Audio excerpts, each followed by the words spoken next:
and welcome back to another episode of the Talk Sharon Morning Show, where we go over tips, tricks, ideas, and exercises to help make you the absolute best entrepreneur you can be, not only for yourself, but for the people you love and care about most.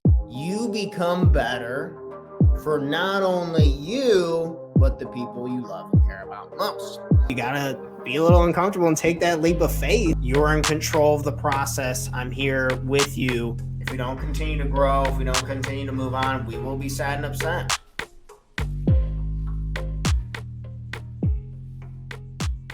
I wanted to go over a list of everything that I use and that I feel like I really need to function, to work in a home office. I was talking with somebody yesterday, actually, and they're like, hey, I'm looking to start my business. I'm trying to work from home. What are the things that I need to help be more productive? And the list will definitely depend on the type of company that you have, the type of business that you're trying to start, or the business that you're already working on. Say if you work in an office and then you're trying to transition to more of your work at home. I know when I was a real estate agent full-time in Chicago, I would do my best to try and work in the offices just because it wasn't distracting. And we'll talk about distractions here in a moment, because that's the biggest con to working at home. But talking about how the convenience of it and trying to mix and have some type of hybrid approach, I really like that. I like the hybrid approach of I spend my mornings working here and then I spend my afternoons working at a different office. So it really helps me personally, but if I can get as much done, if I can just roll out of bed, if I can drink a little bit of water and I can get right to it in the convenience of my home, I feel like I get a lot done. So I wanted to talk about what I need to have present to have in a home office. And then please let me know in the comments section if you like this video, give it a like, or if you like this channel, please make sure to subscribe to it. Without further ado, good morning, and happy Thursday. It is episode 313, and we're going to go ahead and we're going to get right to it. So here is a list of the items I need to work from home.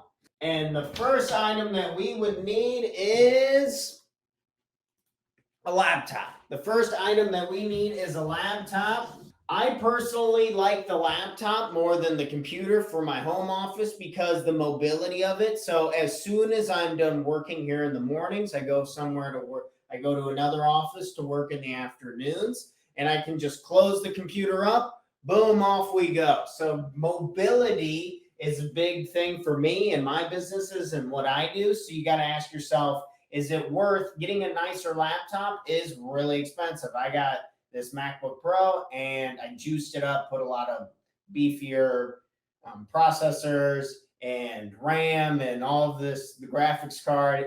So it was pretty expensive. It was over $3,000.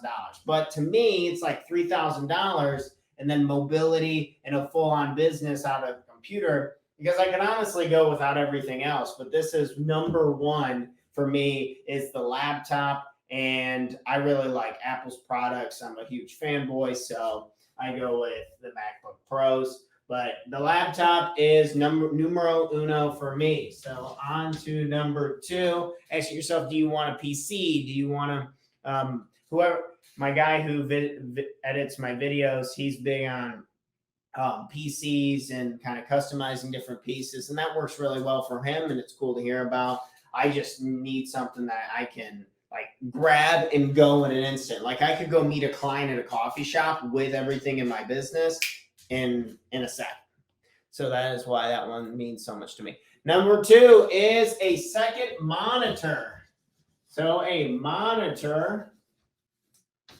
So I actually just bought another monitor for this. It was like the Prime Day deal. I found the one with the perfect size and resolution. I have a second monitor here now. The quality's not as good as I'd like it to be. It's an older LG. It's actually a TV, LG TV. And I can show you guys my setup actually. So, and then we'll get to webcams here in a second. So you're going to get to see a different part of my office.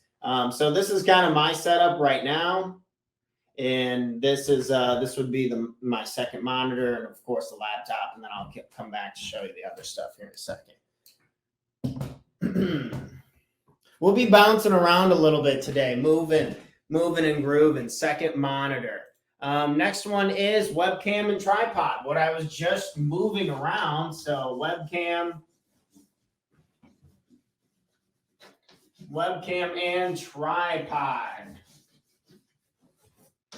So I have the webcam and tripod. I'm going to start moving the screen a little bit so don't get dizzy on me. But this thing is on my cell phone, actually. I use my cell phone as a webcam. And then my girlfriend's wonderful mother bought me this cool tripod thing. So, and it's got extendable arms. It goes from, I think right now it's at 1.5 feet and it extends all the way up to like 4 feet tall. And I really like those, the adjustable height one, because you usually want your camera to be above your head versus below. You're like looking up my nose. It's just not as good. As you can see, my kind of when you're looking at me, you're like, yeah, I'd much rather be looking from above you than below you. And that's why I like the tripods and the adjustable height. But I use my cell phone, and I have an iPhone, an Apple 13 Pro. An iPhone 13 Pro. So, and that matches up and that works with the MacBook to use it as a webcam. The app that I use for that is called Continuity Camera. And that allows you, Continuity is one of Apple's features where everything connects seamlessly together, whether the camera, my phone camera can work from my laptop, or I can function off of my phone screen onto my laptop. The Continuity feature, it's pretty cool. So I like that. And that's what I use for my webcam and my tripod. The next one up is a chair. And this chair is really comfortable. It's just really low. Like I wish it was just higher up. Actually, it turned out, so I made this. I was complaining to my girlfriend a little bit this morning. And she's like, oh, we can actually just lower the desk. And I'm like, oh, okay, well, that works too. So we have this chair. I like it. It's comfortable. I like the design of it. I like the feel of it. And you should like your chair. This is something I'm like, oh, you can just get a hard chair. And it turns out if you're going to be sitting a lot, it's probably good. Whatever you can do to get yourself in a comfortable position. And I didn't know this, and we'll talk about this when I get to the keyboard part, but you should have your elbows. You should have your hands below your elbows when you're typing, if at all possible. This is a huge reason why stand-up desks can be so good, because your posture is so good. And just chairs, you're going to be spending a lot of time in them. Sometimes it's worth to just fork over the dough to get something comfortable. And we've been really lucky with rummage sales and looking through that. So you can probably get some of the side equipment like this. I need to write down chair before I move on to the next one.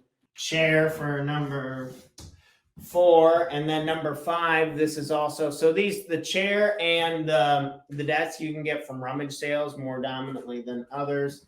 And number 5 would be desk. Sorry, I'm writing back and forth cursive and stuff. It's hard for me. I'm actually left-handed. It's hard for me to write right-handed and print versus I can do it with cursive. Not too bad.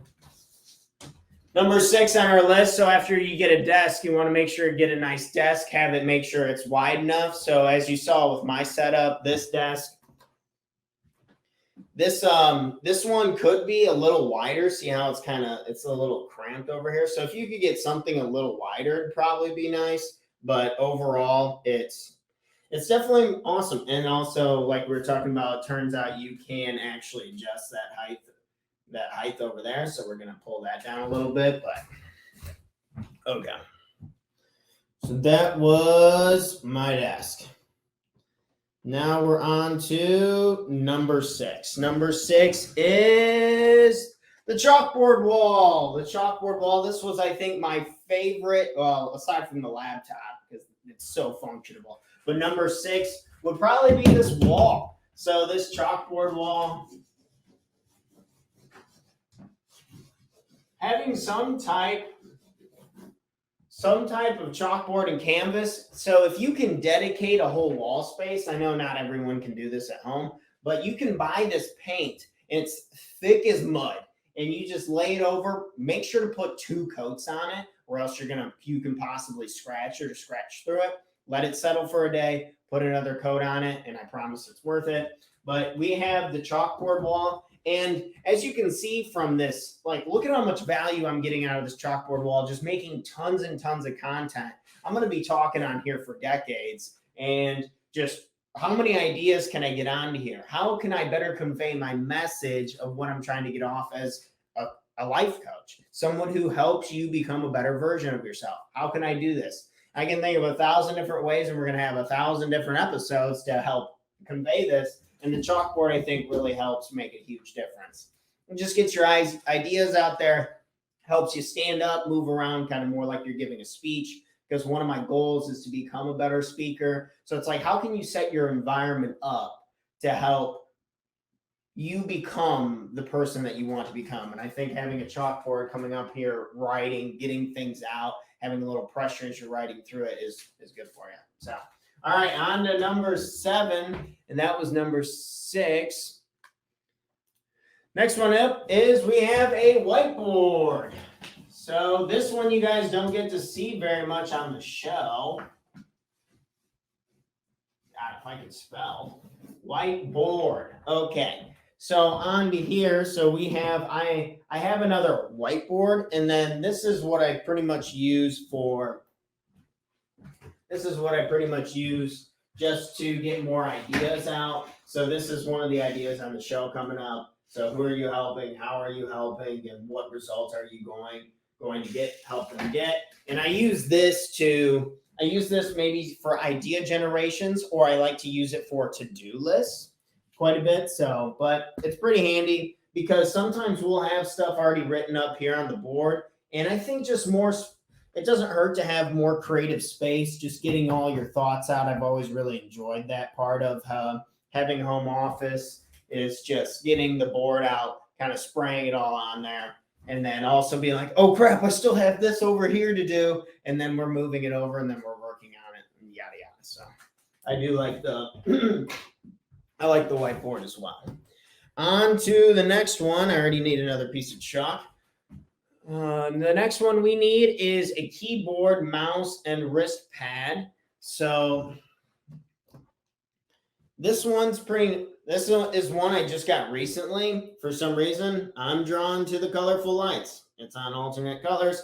And then right below here, this is a wrist pad. And so if you type a lot, like I've been trying to type and write a lot, and if you don't have this wrist pad and you don't have a way to so you can see on the back here, I need to put this chalk down for a second. I get chalk all over the place, by the way. And you have these little pedal things that hold the keyboard up a little bit, gives it propped up. And then this helps your wrist kind of prop up, and it just makes it more comfortable. Depending on how much you're writing and how much you're typing, I enjoy that quite a bit, and I find it very, very helpful. And then additionally, we have a mouse, and there's something about you have a laptop. We talked about the number one thing we need for a home office is a laptop. You can get a PC, whatever you prefer. I like the laptop because it's on the go. But when you get a mouse and you get a keyboard, I really like it because you're just putting less wear and tear on the laptop, because I'm going to need to be typing it no matter what. And if I'm going to a coffee shop, I'm going to be hitting those keys. And then if I bring it home, I just like taking a break. I like to be really easy and gentle on my tech stuff just because, well, it's super expensive, and I like to treat that stuff and make sure it lasts a long time. And these are just ways to help guarantee it, because the software, the RAM, the memory, I've got over 1 terabyte of memory in this thing. I put so many things into this that it's supposed to help it last a lot longer, and you can continue to have software updates. And MacBooks have been notorious for lasting a long time. Their phones, not so much, but their laptops do last a really long time, especially when you take care of the keys, the speakers, the screen, and all of these other things that have natural wear and tear from moving, because your laptop is going to have a lot more wear and tear and getting beat up a little bit from being out in the world compared to something like a PC that just sits at home.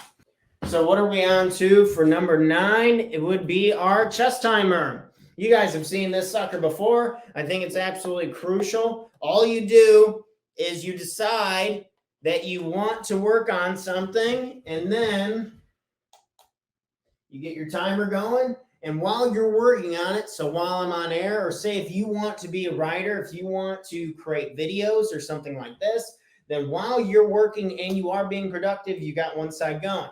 And then once you get distracted, say, oh, wow, I'm hungry. I need some water. You leave the room, you click it over there. And this has been really helpful for me to just prove and show how much time I'm really wasting in my day or how much time I'm just spending on productivity. I don't like the word wasting. I'm trying to be gentle, a little more gentle with myself. We're making tons of progress. It's all going great. But just for clarifications, I think it's really hard to manage what you don't measure. And this chess timer has been really, really helpful for that. So when I'm on task, I get to click it over to the side. When I'm off task, I click it over to this side. Easy enough, right? Okay, cool. On to the next one. Number 10, a file cabinet. I'm kind of running out of space here. And this one we kind of keep over to the side. I have a very basic one. I don't even think we'd have a file cabinet if it wasn't for like the real estate stuff. And kind of got some side stuff going on in there. But we have the file cabinet mainly or for tax documents. I have a few rentals that have government tenants, like the government pays for them to live there, and it's a ton of paperwork. It turns out the government, it guarantees your payment, but man, they're going to make you do cross your T's and dot your I's to get your money. That's one thing I've learned. Risk versus reward, right? Go figure. I should have known that, but they're good people. It makes sense. It works. I get paid every quarter instead of every month. It's worth it to me to kind of hold on to this one. But so this one duplex in particular, it's got both government tenants. It's together. It's all one thing. The inspections are easier this way. And I like it. So we're going to keep doing it that way. But anyway, you got to have a lot of paperwork if you're going to be working with the government. And just rental properties in general, leases, inspection forms, just like contracts in general, it's really helpful to have file cabinet on file. So that's why I like that one. And then number 11 would be a printer. Kind of liking this episode. We get to play show and tell, but this is my printer over here. Nothing crazy, just a basic HP one that we got over there that works for us. So basic HP printer. It turns out I still need to print.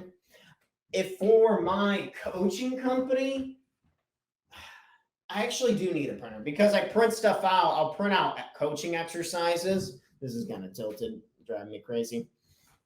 Where I'll print out these coaching exercises and still work on it, but mainly I use the printer for all my real estate stuff. Like I got to print out today for that government property I was telling you about once a year, and it's actually that time of year. It's due August 1st. I got some time, but trying to be a little ahead of the game. I got to print out my utilities because they pay for the utilities, and then every year you have to submit the utility. So I print out all the paperwork, and then I send it off to, I get it scanned, and I send it off to her. It gets signed, yada, yada. And they need wet signatures for a decent amount of stuff. They can't do electronic signatures for everything, unfortunately, and so I still need a printer for that stuff. But a printer is very, very helpful. That's all I had for my office tips was these 11 things. Did I miss anything? Was there anything in your office that you need to help make your work situation more enjoyable, more productive on the things that you know that you need and you want to get done? I think the greatest thing about working at home is it's convenient. The greatest con of working at home is it's too convenient. So I have the kitchen 5 feet from me.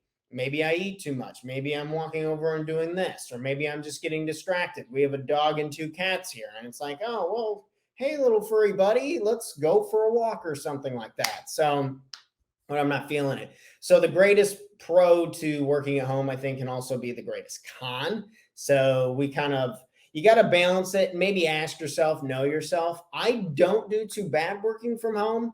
I think I'd be lying if I said I wasn't more productive if I just worked in an office outside of my house all day, every day. So if you want max productivity, I would say going to an office is actually the best way to go.